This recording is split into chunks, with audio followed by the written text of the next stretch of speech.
இது திருவள்ளுவருடைய வாக்கு. வெள்ளத்தணியது மலர் நீட்டம், மாந்தர்தம் உள்ளத்தணியது உயர்வு.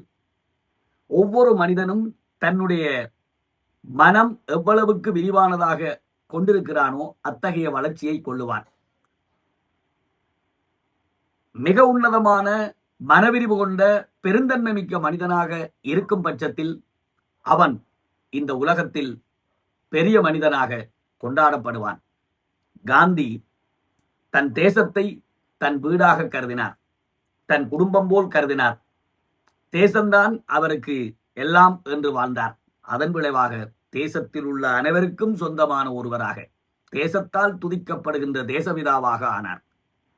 அப்துல் கலாம் உலகத்தை நேசித்த விதம், அவரை போலே வள்ளுவனா, கம்பனா, ஔவையா, இன்னும் இந்த உலகம் விடிய வேண்டும், இந்த உலகம் மலர வேண்டும், இந்த உலகத்தில் நல்லனையெல்லாம் ஒருங்காக ஒன்று சேர்ந்து சுபீட்சம் நிலைக்க வேண்டும் என்று உயர்ந்த உள்ளத்தோடு வாழ்ந்தவர்கள் எல்லோரும் எங்கள் உள்ளத்தில் நிலைத்து நிற்கிறார்கள்.